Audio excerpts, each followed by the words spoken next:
model is this guitar then? Well,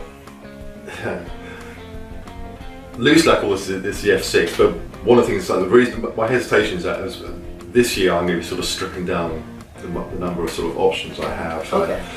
I'm just basically going for probably three models. So this will become the Flame F1. So the idea behind this guitar is really it's a guitar aimed at those who probably are looking for something that's more like the rock fusion market, sort of heavier rock. And it has bare knuckle pickups in it. Yeah, so these are these wonderful bare knuckle nail bomb pickups. Just the name tells you what these pickups are about. I love these pickups, and this is split. Both pickups are splittable, and a lot of pickups when they're split don't sound that great, particularly if they're to lower output pickups. But these have just got so much character, so much life when they're split. So very usable in a variety of switchings. So this is a sort of flatter fingerboard. So we're starting at 12. It's compound radius. So we're starting at 12 here, 14 ending at 16. Slightly thinner neck. So you can sort of see the sort of guitarists who might be attracted more to this flatter fingerboard with sort of medium jumbo fret wire. So fairly sort of simple in terms of its ornamentation up and down the fretboard.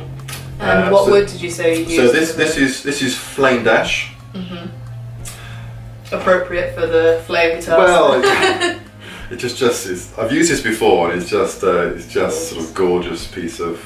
And this is oiled rather than lacquered, which just so the oil doesn't sink. The oil sinks into the grain rather than lacquer sort of sitting on top as a finish. So it just accentuates this lovely grain pattern we have here. Yeah. So we turn to the back. So this is so as you can see it's a through neck. Which makes for a very sort of easy access right up to 24th fret. So there's no sort of heel to sort of get in the way there. It's just very easy access up there. This is Claro walnut on the wings. Obviously that's the maple through neck. The cavity cover there is walnut as well, with some ebony stripes just for detailing, make it look nice. It does look very nice. It looks beautiful. So again, this is all oiled and just looks lovely, and so very sort of easy guitar to play.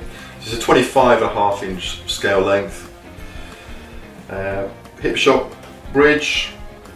Go to 510 tuners, which are just rather nice, which work really well. The contemporary looking tuner, just sort of sit very nicely on a guitar like this. Very good tuners, very stable. And with the, because you have a very distinctive body shape on all of your guitars have this body shape. How did you come up with it? Because it's very, very, I mean, I've never seen a guitar that has this shape, and I mean, obviously now I know of your brand, I'll see it and I'll be like, that's a Flame guitar. Yes. How did you come up with that? that? I mean, when I decided I was going to do my own body shape and not do a copy of something else, the history of guitar making is littered with exotic body shapes that just don't. Well, you've got things like Monarch, which do like extremely wacky sort of guitar shapes. Which there's lots of Italian builders from the 60s who did these extreme shapes, which it attracts a very small market. So for me, it's about getting a distinctly different body shape that was not too garish and just way out there. But importantly, when you actually sort of play the guitar, the guitar feels comfortable as you're playing.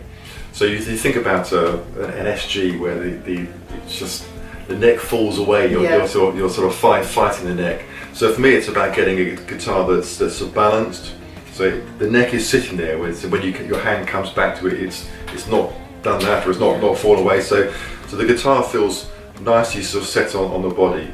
And so this body shape, which is a fairly compact body, just allows me to achieve that. So it's about doing something different, but not too exotic in terms of styling. Distinctly different, but actually, for me, it's all about, is this also a giggable guitar? Yes. Yeah. Not just something that, for me, it's not just, well, does it look nice? Will it look nice sitting on a wall? It's got to be a playable guitar. So attention to detail around the fretwork, all the things that I think about that makes the guitar playable and just sort of naturally comfortable in the hand. These are all the important things that sort of go into some styling. Yeah, exactly. And I mean, I think the thing is that having it different, it almost makes it even more custom to you, because you know that only very few people in the world will have the same guitar as you, and even no one else maybe if it's completely custom. Yeah, I mean, there are no two guitars I've ever made that are identical. No, exactly. That's good, you know, because I'm always every guitar I'm just thinking, well, do something different here. I'm always thinking about not just replicating what I've done in the past, but what I can do differently. Yeah. So this has got the camera won't sort of pick this up, but that sandwiched between the ash and the walnut is this white detailing, which again is just offsets it and sort of frames the guitar. It has no function at all apart from just making the guitar look a bit pretty. Aesthetic. Yes. Yeah. And what's this one called? I mean, well, this is the current the Flame F1. So this is different to the other one as much as this is a bolt-in neck, and perhaps I'll sort of show you that. So in essence, when I go to guitar shows, I take a blank body with a neck to show this construction, because people often look at the back and go, one bolt, is that secure? Is that okay? So what you've actually got is a bolt that comes through from the back here, and you've also got a bolt that fixes through from the pickup cavity. So this one pulls the neck into the body, and this one here pulls the neck that way off the body. So you get a very, very secure means of joining the neck to the body. So this is a 20-25 scale length compared to the first one we looked at, is 20-25 and a half. What can I say about this? So this is, it's gone blank. What did I say? So this was. Oh, it had a funky African name. It's Bacote top. That's right. And this is Krina, the main sort of body wood. And we've got two tulip wood bindings here running around the edge. Again, just for some nice detailing. These are on this particular model. We've got bare knuckle Abraxas pickups on here, which are really nice. These are, the switching on here is parallel series, which is different from coil cut. So the series is your standard humbucker sound, and then you switch it to parallel, either one or both, and you get a drop off in the mids and the bass. Still hum cancelling. It's not a single coil sound. It's a different sound. It's sort of somewhere in between your sort of standard humbucker and a single coil sound. Again, hip shot bridge. This is an ebony fingerboard, again bound in tulip wood, and a maple neck. What do you use for your inlays? Are they just? It's mother of pearl. Mother of pearl. Yeah. So these diamonds are set in largely by hand, a little bit of machining, but to actually get the fine detailing where the corners go in, then it has to be sort of done by hand. So each of these inlays probably take or about sort of 40 minutes, maybe not quite as much as that. So it's quite a lot of time compared to just drilling some holes and putting in some round dots. Nice guitar. This is one I sort of keep for myself actually. Yeah. So is that one not for sale? You'd have to have a feeling because you can't put a price on it. So what model is this then? Okay, so this is the Flame F3. So this was, I talked about sort of redesigning some of my models, but this one will definitely stay, probably pretty much as it is now. So this is a hollow body guitar for semi-hollow. So in effect, it's solid through there. Then underneath here, all this is routed out.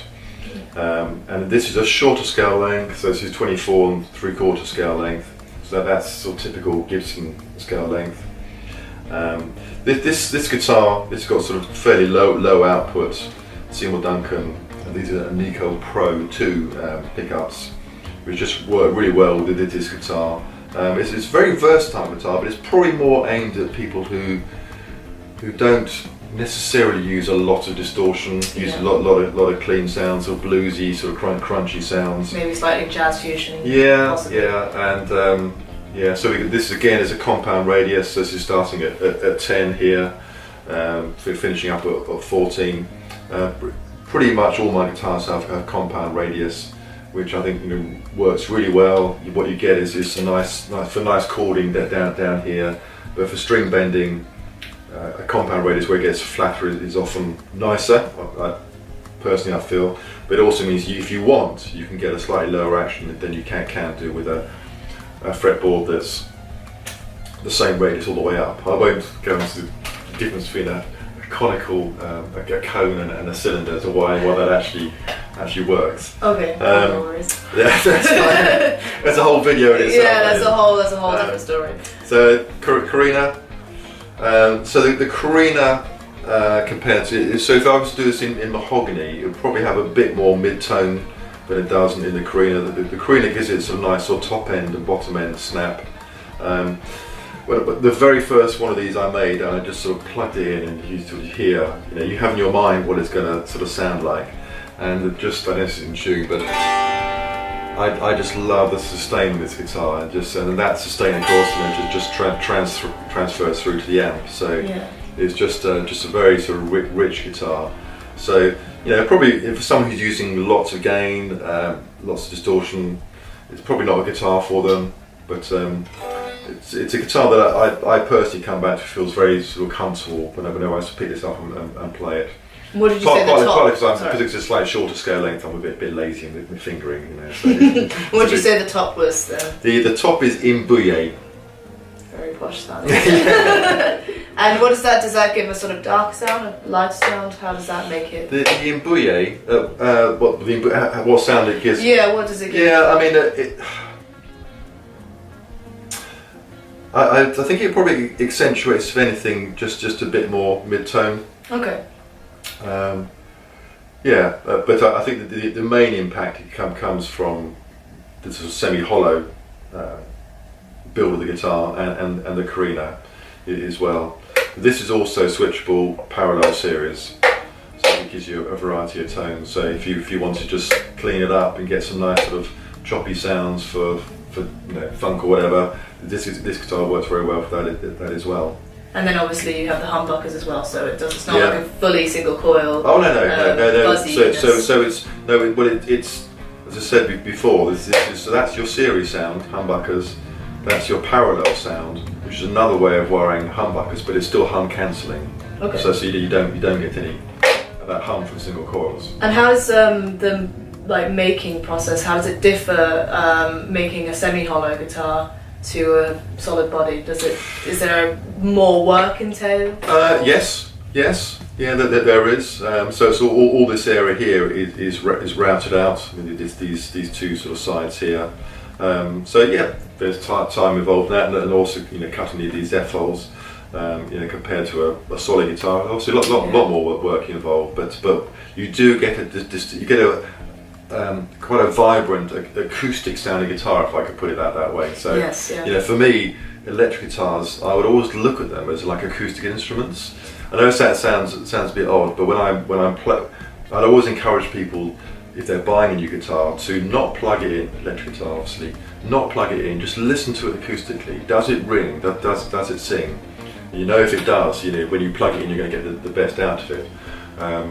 So this one has really nice, I can play this unplugged and be quite comfortable, so that it's got a nice acoustic ring to it. Yeah. It generates some good response even before it's plugged in. Which is a beautiful thing. I mean, and also I assume with a very, very clean channel, it would sound very beautiful. Yeah. Very acoustic. You can try it later.